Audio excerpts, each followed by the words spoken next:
Gue heran, kenapa Nabi Muhammad punya begitu banyak istri? Kalau dia panutan moral, kenapa nggak cukup satu aja? Lu nanya buat paham atau mau cari gara-gara? Gue nanya karena penasaran. Kalau alasan nikahnya buat nolong janda, kenapa nggak cukup kasih bantuan aja? Kenapa harus menikahi mereka? Karena di zaman itu, perempuan nggak punya sistem perlindungan sosial kaya sekarang. Menikah itu bukan cuma soal hubungan pribadi, tapi juga jaminan keamanan, kehormatan, dan hak ekonomi. Tapi kalau begitu, kenapa beliau juga menikahi Aisyah yang masih muda?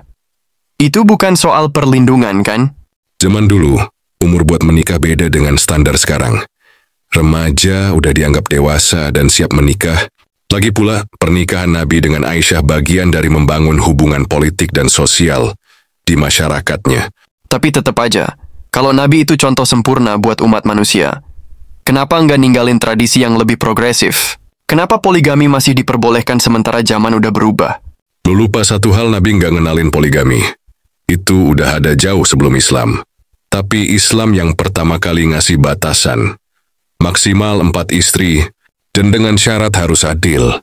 Bahkan, Al-Quran sendiri bilang kalau lu nggak bisa adil, lebih baik cukup 1. Jadi lu bilang Nabi Muhammad punya banyak istri itu bukan soal keistimewaan, tapi strategi sosial? Tepat.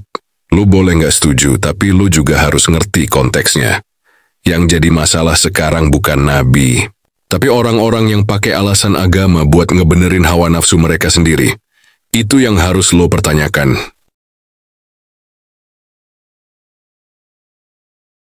Menurut lo, apa yang bikin iblis dikeluarin dari surga? Karena dia nolak sujud ke Adam, kan? Nolak? Dia bukan sekadar nolak, dia ngelawan. Dia lebih ngerasa hebat dari manusia. Lebih tahu dari Tuhan, dan bukannya minta ampun, dia malah nantang balik. Tapi bukannya Tuhan Maha Pengampun, kenapa iblis nggak dikasih kesempatan kedua? Kesempatan kedua itu buat yang sadar salah.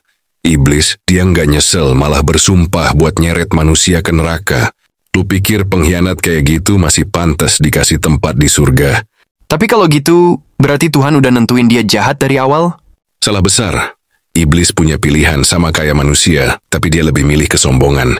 Dia dikasih ujian, dia gagal, dan dia malah nyalain Tuhan.